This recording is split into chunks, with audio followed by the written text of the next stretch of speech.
नमस्कार दोस्तों, मैं हूं रणधीर वर्मा और आप सबका स्वागत है फिट्स एजुकेशन पे। मैंने बताया था आपको कि हो जनजाति में हम लोग डिस्कस करेंगे एमसीक्यू। तो एमसीक्यू का सीरीज़ में लेके आया हूं आपके लिए, जहां पे 10 से 15 एमसीक्यूज़ हैं जो कि प्रीवियस ईयर से ही पूछे गए हैं। तो उम्मीद करता हूँ कि ये सीरीज़ आपको अच्छा लग रहा हो, और अगर अच्छा लग रहा हो तो चैनल को सब्सक्राइब करके लाइक कर दीजिएगा, बेल आइकन को प्रेस कर दीजिएगा, और किसी तरीके का डाउट हो तो कमेंट्स बॉक्स में मुझे प्रश्न पूछ सकते हैं, मैं उत्तर दूंगा वहीं पे आपको। तो हो जनजाति जो है ना, वो हम लोग पढ़ चुके हैं, थ्योरी क्लास कर चुके हैं। इसमें हम लोग क्या देखेंगे, इसमें हम लोग देखेंगे एमसीक्यू, जो इंपॉर्टेंट एमसीक्यू है। क्योंकि जब तक एमसीक्यू नहीं लगाएंगे, यानी कि जो मल्टीपल चॉइस क्वेश्चन नहीं करेंगे, क्योंकि एग्ज़ाम का पैटर्न भी हमारा एमसीक्यू ही रहने वाला है। तो इस तरीके से क्या होता है कि आप उसके आदी हो जाइएगा और एग्ज़ाम में थोड़ा सा आपको इससे हेल्प मिलेगा, थोड़ा नहीं अच्छा खासा हेल्प मिलेगा। ठीक है, तो एमसीक्यू सॉल्व जब तक नहीं कीजिएगा, आप पता नहीं चलेगा कि आपको कितना याद रहता है या नहीं रहता है। तो एमसीक्यू बहुत इंपॉर्टेंट है, आपको एमसीक्यू सॉल्व करना है। ठीक है, चलिए स्टार्ट करते हैं। हमारा पहला प्रश्न है, हो जनजाति का सर्वाधिक संकेंद्रण किस प्रमंडल में है? यह है कोल्हान प्रमंडल में। ठीक है, थ्योरी क्लास अगर आपने देखा होगा तो इसका उत्तर आप बड़ी आसानी से कर सकते हैं। निम्न में से किस जनजाति ने अपनी भाषा हेतु बारड़चिति नामक लिपि का विकास किया है? तो ये और कोई नहीं है, ये हो जनजाति है। ठीक है, व्याख्या देख लेते हैं थोड़ा सा, यहाँ पे व्याख्या इंपॉर्टेंट है। हो जनजाति ने अपनी भाषा हेतु बारड़चिति नामक लिपि का विकास किया था। इस लिपि का आविष्कार लोको बोदरा ने किया है। यह जनजाति मुंडा जनजाति का अंश है। इसकी भाषा संथाली और मुंडारी के समान है। यह जनजाति मुख्य रूप से पूर्वी व पश्चिमी सिंहभूम, सरायकेला खरसावां जिले में निवास करती है। ये सभी कोल्हान प्रमंडल के अंतर्गत आते हैं। तो अगर आप झारखंड का मैप देखिएगा तो झारखंड का मैप में जो साउथ का पोर्शन है ना हमारा, ठीक है, यहाँ पे ये वाला, ये आपका कोल्हान प्रमंडल है, जहाँ पे सरायकेला खरसावां है ना, ये सब पर पूर्वी सिंहभूम पश्चिमी सिंहभूम 3 जिले आते हैं, उसी को कोल्हान प्रमंडल कहा जाता है। तो वहीं पे ये जाति निवास करती है।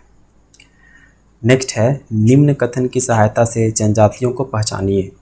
इस जनजाति में आदि विवाह को श्रेष्ठ माना जाता है। आदि विवाह में वर विवाह का प्रस्ताव लेकर स्वयं किसी परिचित के माध्यम से वधू के घर जाता है। तो ये आदि विवाह का संबंध जो है ना, थ्योरी में पढ़े हैं हम लोग, ये हो जनजाति से संबंधित है। तो इसका उत्तर हो जाएगा ऑप्शन नंबर सी। हो जनजातियों में किस प्रकार के विवाह को ओपर तिप्पी या आंडी विवाह के कहा जाता है? तो ये इंपॉर्टेंट है, ये आपका प्रीवियस ईयर क्वेश्चन है, ये पूछा गया है। ठीक है, यहाँ पे हो सकता है कि आप थोड़ा पढ़ने में दिक्कत हो रहा हो, तो मैं पढ़ दे रहा हूँ, ध्यान से सुनिएगा। हो जनजाति में किस प्रकार के विवाह को ओपर तिप्पी या अंडी विवाह कहा जाता है? तो ये हो जाएगा आपका ऑप्शन नंबर ए। ठीक है, वर द्वारा कन्या का हरण करके विवाह, यानी कि कन्या को जब किडनैप करके उसके साथ विवाह किया जाता है, तो उसको हम लोग बोलते हैं ओपर तिप्पी। ठीक है, तो ऑप्शन हो जाएगा 80 का ए इज द राइट आंसर। किस जनजाति में ममेरे भाई तथा बहन से शादी को प्राथमिकता दी जाती है? तो ये हो जनजाति में है ना, ममेरे भाई से या फिर बहन से शादी आप कर सकते हैं। व्याख्या है, हो जनजाति में ममेरे भाई तथा बहन से शादी को प्राथमिकता दी जाती है। इस जनजाति में आदि विवाह को श्रेष्ठ माना जाता है। इस जनजाति में बहुविवाह का प्रथा प्रचलित है। बहुविवाह का मतलब होता है कि बहुत सारे विवाह आप कर सकते हैं। नेक्स्ट प्रश्न है हमारा, हो गांव मालभूमि या कटक पर बसे होते हैं तथा कुछ गांवों के माध्य में अखरा पाया जाता है जिसे डैश कहते हैं। तो 82 का हो जाएगा आपका ऑप्शन नंबर ए। इसे बोलते हैं एटे तुरतुड़। ठीक है, अखरा को हम लोग बोलते हैं एटे तुरतुड़। तो थ्योरी क्लास अगर आपने देखा होगा तो वहाँ पे मैंने डिस्कस किया था इसको, कि हम लोग अखरा को हो जनजाति में तुरतुड़ भी कहते हैं। नेक्स्ट हमारा है 83, झारखंड के किस जनजाति के रसोई घर के एक कोने में आदिग होता है जो पूर्वजों का पवित्र स्थान होता है? तो ये हो होता है, हो जनजाति में होते हैं, और ये आपका प्रश्न प्रीवियस ईयर का प्रश्न है, पूछा गया है। निम्न में से कौन सा कथन हो जनजाति से संबंधित नहीं है? तो नहीं है बताना है आपको। पढ़ते हैं कौन सा है। इस जनजाति में महिलाओं को हल व तीर धनुष चलाना आना आवश्यक है। तो संबंधित नहीं है, तो यही हो जाएगा आपका उत्तर, क्योंकि हम पढ़े थे कि हल हो गया, तीर धनुष हो गया, इसको चलाना या छूना ही वर्जित है, तो चलानी तो बहुत दूर की बात है। तो 84 का हो जाएगा आपका ऑप्शन नंबर ए। ठीक है, बाकी पढ़ने की आवश्यकता नहीं है आपको, यही वाला हमारा उत्तर हो जाएगा ऑप्शन नंबर ए। हो जनजाति में भूमि को कितनी श्रेणियाँ होती हैं? तो 85 का हो जाएगा ऑप्शन नंबर बी, ये होती हैं 3 श्रेणियों में। हो जनजाति में भूमि की 3 श्रेणियां होती हैं, जिनमें निम्न एवं उपजाऊ भूमि को बेड़ो, धान की खेती की जाने वाली भूमि को वादी तथा मोटे अनाज की खेती हेतु कम उपजाऊ भूमि को बोड़ा कहा जाता है। तो ये इम्पॉर्टेंट तो नहीं है, बट फिर भी अगर याद रख सकते हैं तो याद रख लीजिएगा। नेक्स्ट है हो जनजाति के सर्वप्रमुख देवता कौन है? तो सिंह बोंगा है। ठीक है, 86 का हो जाएगा ऑप्शन नंबर डी। हो जनजाति के ग्राम देवता को क्या कहा जाता है? 87 का हो जाएगा ऑप्शन नंबर ए, पाहुई बोंगा कहा जाता है ग्राम देवता को।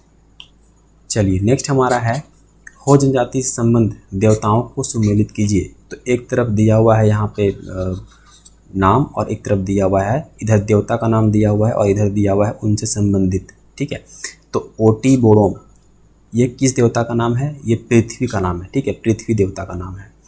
मरांगबुरु ये आपका हो जाएगा पहाड़ देवता का नाम है।